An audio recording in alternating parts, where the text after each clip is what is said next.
Salam damai dalam Yesus Kristus. Topik daripada renungan kita kali ini adalah lepas dari kepungan.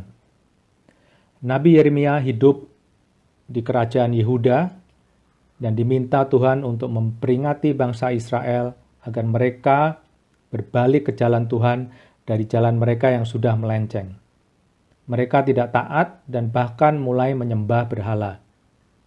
Jika firman Tuhan tidak didengar, maka Tuhan akan mengizinkan kerajaan Babel untuk menghancurkan kerajaan Yehuda. Menyampaikan suatu pesan berupa peringatan atau teguran bukanlah sesuatu yang mudah. Biasanya cenderung ada keengganan karena teguran bisa menyinggung apabila tidak disampaikan dengan benar. Apalagi pesan Tuhan yang harus disampaikan oleh Nabi Yeremia adalah untuk seluruh rakyat. Oleh karenanya Tuhan berfirman kepada Yeremia bahwa dalam misinya dia akan mengalami kesulitan dan dimusuhi oleh banyak orang. Dan nampaknya Tuhan izinkan hal tersebut terjadi dan izinkan Nabi Yeremia untuk melalui semuanya. Mari kita baca di Yeremia pasal 1 ayat 18 mengenai aku.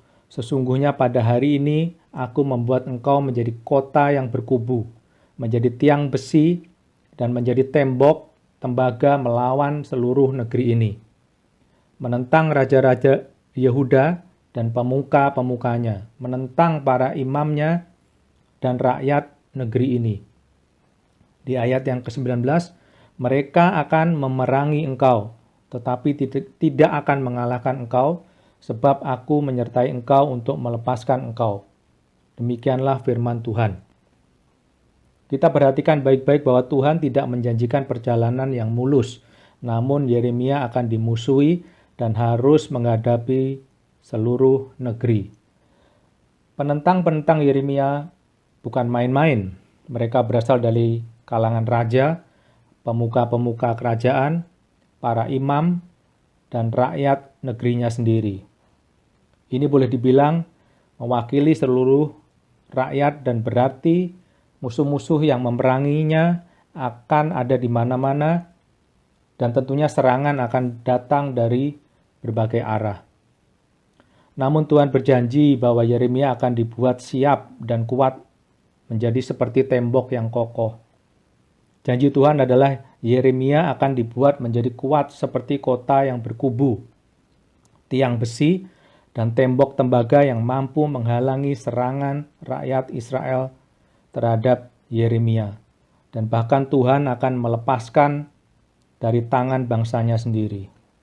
Untuk itu, Yeremia diminta untuk siap menghadapi serangan dan Tuhan memberi jaminan bahwa dia akan memenangkan peperangannya.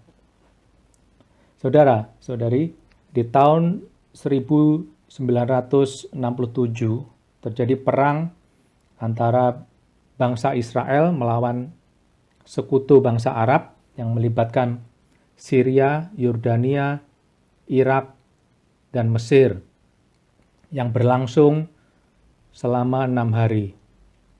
Dan perang ini dinamakan Six-Day War atau Perang 6 hari. Israel dikepung dari segala arah oleh negara-negara besar Arab yang bersepakat untuk memusnahkan bangsa Israel, menghabiskan bangsa Israel tanpa sisa. Seperti Yeremia yang dikepung dari segala arah, demikian juga bangsa Israel dikepung oleh musuh-musuhnya.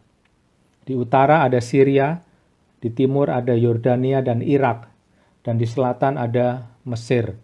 Sedangkan di sebelah barat daripada negara Israel adalah laut. Israel seolah terjepit dan tidak ada jalan, tidak bisa lari, dan ketika meminta bantuan kepada negara Amerika dan juga negara-negara Eropa, sayangnya tidak ada satupun negara yang bersedia membantu. Sedangkan secara persenjataan mereka kalah modern dan secara jumlah tentara juga kalah jauh dengan sekutu Arab. Namun ada kejadian yang dianggap sebagai kejadian yang ajaib, dan ini yang melepaskan Israel dari kepungan musuh-musuhnya. dan memenangkan peperangan hanya dalam waktu 6 hari. Jadi ketika Israel melihat ada pergerakan tentara Mesir, mereka mendahului dengan menyerang negara Mesir. Mereka menerbangkan semua pesawat tempurnya dan hanya menyisakan 12 untuk bertahan di negaranya. Dan pesawat-pesawat tersebut terbang hanya di ketinggian tidak lebih dari 20 meter. Ya, jadi sangat-sangat rendah, dan ini untuk menghindari pendeteksian radar oleh Mesir. Dan pada saat yang sama juga ketika pesawat jet tempur Israel terbang, para komandan daripada komandan perang ya, mereka meninjau lapangan, sedangkan mereka terbang di udara, dan mereka menginstruksikan bahwa semua pesawat tempur Mesir harus tetap berada di darat. Dan juga mereka diminta untuk tidak menembakkan anti pesawat ya, ketika para komandan mereka berada di udara.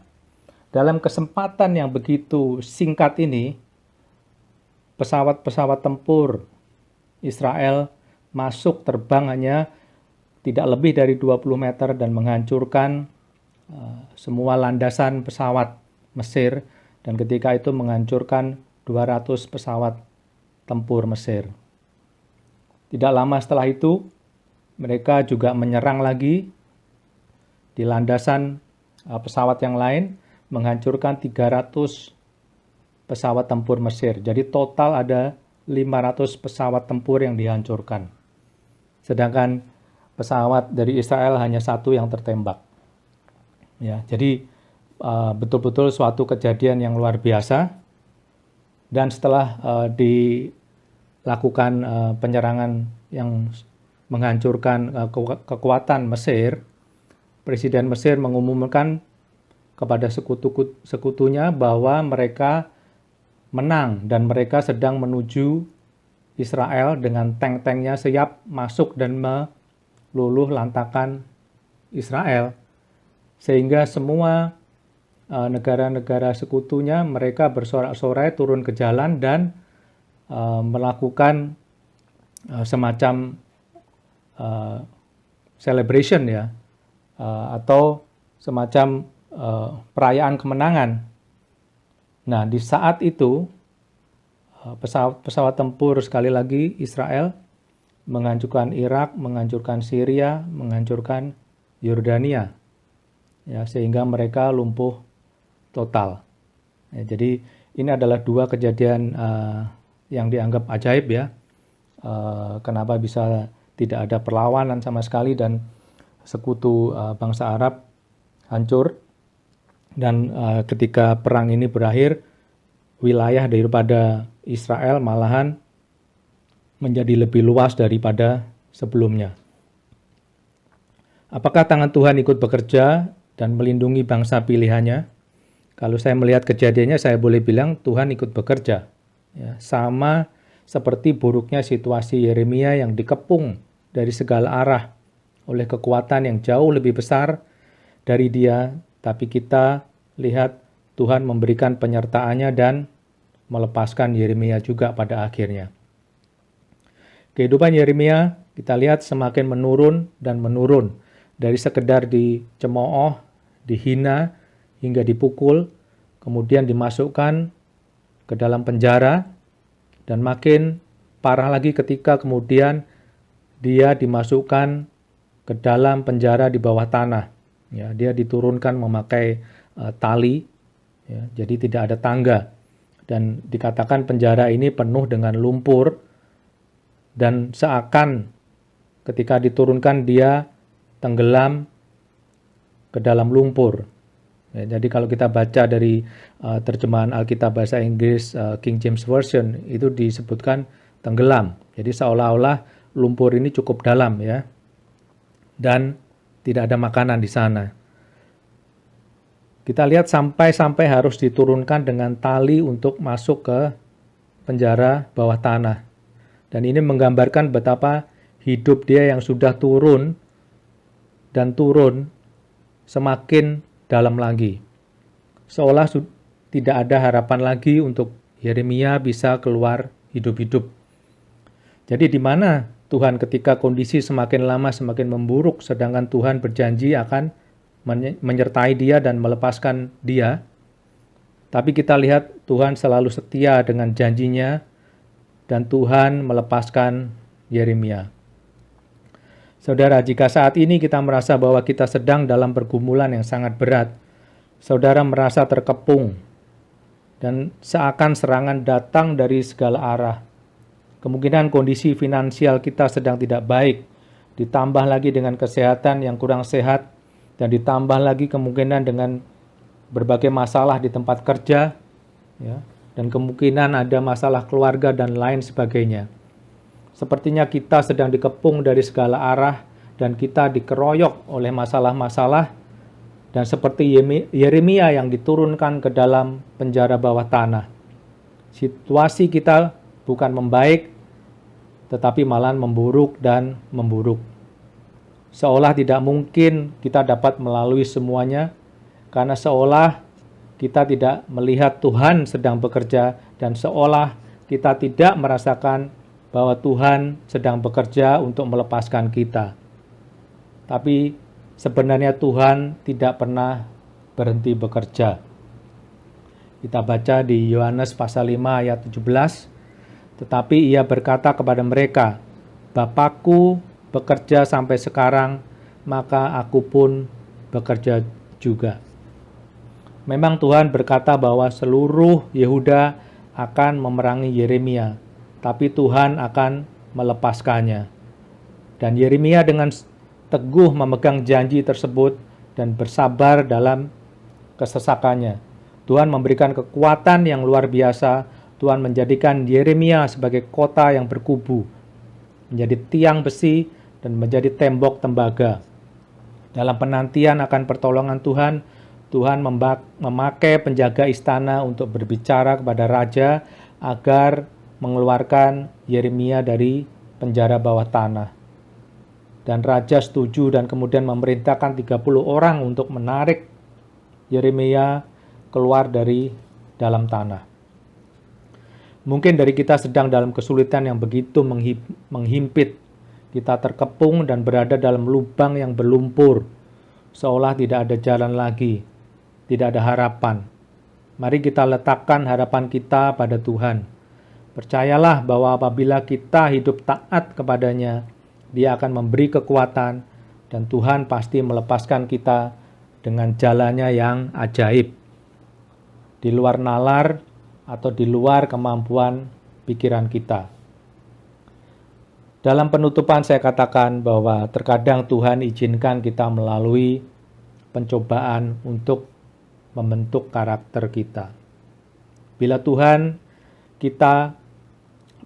izinkan kita melalui pencobaan, Dia akan memberikan kekuatan untuk melaluinya. Kita dibuat sebagai kota yang berkubu, menjadi tiang besi dan menjadi tembok tembaga.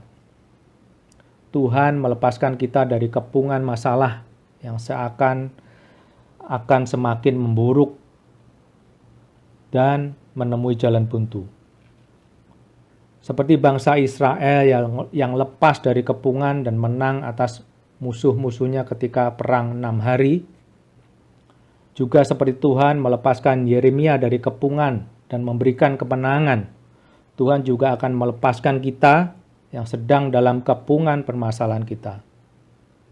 Meskipun kita tidak melihat Tuhan sedang bekerja dalam mengatasi kesulitan kita, meskipun kita tidak merasakan bahwa Tuhan sedang dalam bekerja mengatasi kesulitan kita, kita akan dibuatnya teguh untuk menantikan pelepasan dari Dia.